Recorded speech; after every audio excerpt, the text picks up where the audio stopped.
Ang hirap mag-DXN? Hindi. Mahirap pong magsalita na hindi ko kayo nakikita na nakasilaw eh. Kidding aside, nung nagsisimula kami, way back 2000, ang hirap po talagang magsimula. Wala po kaming service centers. Wala kaming produkto. Nakikipag-gawa kami din sa produkto. Ang ginagawa po namin, nagbabayad kami ng una. Tapos pagdating, kung minsan, hindi pa nabibigay sa amin yung nabayaran namin. So nakikipag-gawa kami. I remember using my very small car. Nag-deliver po ako doon sa Santo Tomas. Ang liit po nung sasakyan ko, ang tawag Mitsubishi Minica. Pinuno ko po yun ng kape, nakakahon. Punong-puno. At ako nagpamaneho, I was squeezed up inside my car. At bumiyahe po ako at an unholy hour. Bakit? Takot po ako mahuli dahil hindi ko na po makita yung rear view mirror. Pag nag-BOM po kami dati, mga 5 to 10 minutes, tapos na. Nagkaroon po kami ng operation kape-kape. At dahil wala po kaming stocks, naalala ko meron kaming empty sachet na kinuha namin sa basurahan. At sasabihin namin, ang sarap ng kape namin. Meron bang sample dyan? Hindi, umuyin mo kasi naubusan kami. And right after my first day, ganyan po kakapal yung application forms. Umuwi kami dalawa ni stocks, alas 3 madaling araw. And everything fell perfectly. Nagkaroon ng maraming star agents sa DXN, star rubies, no? Naging mga diamonds, ang dami pong na-promote. After 2 years, nasabi ko, ang hirap! Mag-DXN? Hindi. Ang hirap pong mag-adjust sa buhay ng maraming pera. Yung mga distributors ng DXN, nagbilihan ng kotse, nagpatayo ng bahay, yung mga mahirap, yumaman.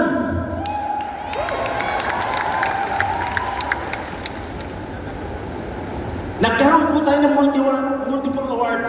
Na-award po tayo as one of the best top companies doon sa direct selling news. Ang dami po nating achievements. Sumisigaw po tayo, DXN number 1! Philippines number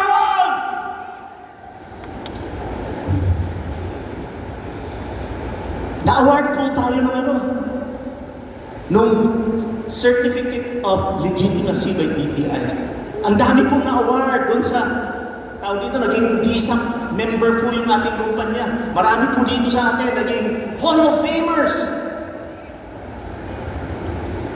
Pandemic came. Everybody was afraid. I was afraid. Bakit? The future was uncertain. Nauso yung Zoom.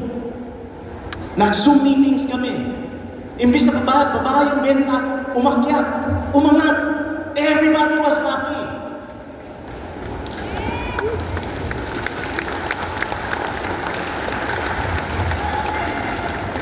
Dumating po yung uso, the price increase. Dumating yung 3,000 PB, ang daming umaangal, ang daming umaangal. Now fast forward, we are almost 26 years in the business. And here we are gathered all together to celebrate DXN.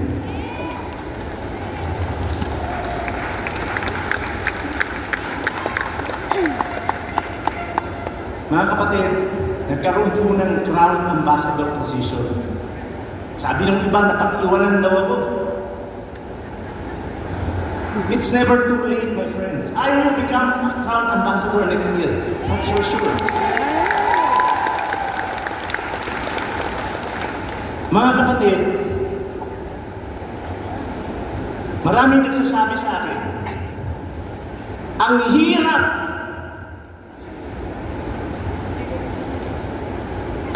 mag-imbita. Hindi ako magdala ng tao sa service center. Ang hirap magdala ng bago sa trainings. Ang hirap magbenta dahil taon-taon nagpa-price increase. Ang hirap mag 3,000 TV. Ang hirap!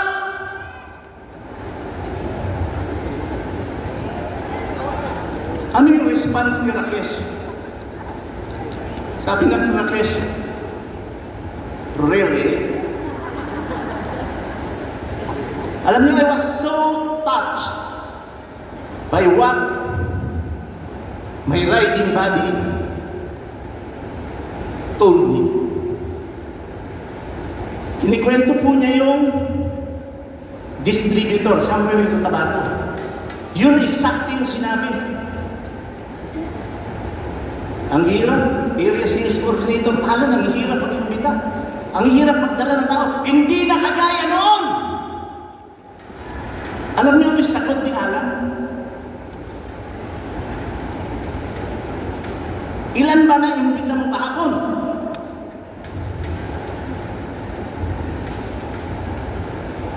Ako po yung tinamaan. I don't know if the story was directed to me. Hindi ko po alam kung sa akin kinuwento yun para ipamukha sa akin na kahit nagtatrabaho ako, kapatid, tamad na ako ngayon. At yun po yung diferensya. Nawala po yung gigil sa atin. We used to shout, DXN Philippines number 1! Bakit ngayon ang shout natin iba na?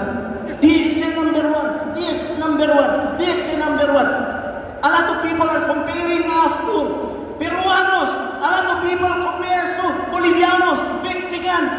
Hindi po tayo Peruano, hindi tayo Boliviano, Pilipino tayo! At alam kong mas mamagagaling kayo. Napundi lang po tayo. Pumapalakpak tayo kanina. Ang tabang natin! Ang tabang! Kulang tayo ng DXN spices. Kulang po tayo ng libong kapatid. So ano dapat natin gawin? Ang problema ba DXN? Did DXN create the value? No! Who created the value? Sinasabi natin timeless. Ang nag-create po ng value, tayo mga kapatid. We only create value if we solve problems of people. Gumagawa lang po ng produkto ang DXN. Meron tayong marketing plan dyan, proven. 26 years. Ang sarap po ng buhay ko at yun po yung problema. Nawalan tayo ng gigil. Maganda ba ang sales natin? I talked to Bridget kanina. We are growing 5%. But that's not what we expect of you. Yun yung sabi niya sa akin. Mga Pilipino po tayo. We are Filipinos. Mga kapatid, tayo po nagkulang. Natanong mo ba yung sarili mo? Kung nagre-reklamo kang nahihirapan ka, nahihirapan ka ba talaga? Yung hirap na pinagdadaanan mo sa DXN ngayon, yung nire-reklamo mong 3,000 TV, kagaya ba ng hirap ng laborer na may dalang palan, pinupuno yung balde at kinakarga nun sa pundasyon. Ganun ba kahirap yung pinagdadaanan nyo? Ang hirap na pinagdadaanan natin, kapatid. Katulad ba ng hirap ng mga nurse na iniiwan yung pamilya para mag-abroad? Yung ba talaga yung hirap na pinagdadaanan nyo sa DXN? Mga kapatid, hindi po yung hirap. Hindi po yung hirap na pinagdadaanan natin. Kaya tayo ganito ngayon, matabang.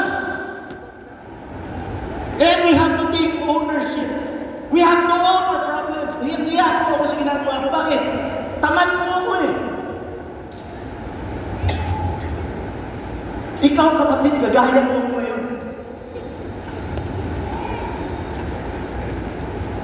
Kalimutan na natin yung mga tampuhan. Sinisisi natin yung management, sisisihin mo yung apply mo, yung cross line mo. Pabayaan na natin yan. We need each other now! We need each other now if we want to become number one again! Magtulungan po tayo! Sometimes ayaw natin gawin, pero dapat natin gawin, kapatid! Pilipino po tayo! Magtulungan po tayo. Let us bring back the fire in us. Because out there are endless possibilities. I know because I have a very good life. Mga kapatid, trabaho po tayo. Gamitin po natin kung ano meron tayo. Meron po tayong branch. Maraming nagsarang service centers. Pero meron po tayong venue. Ang gagawin lang po natin, we give our best. Mag-imbita po tayo. So that when we shout, DXN number one, Philippines number one, we shout it with passion. We feel honored.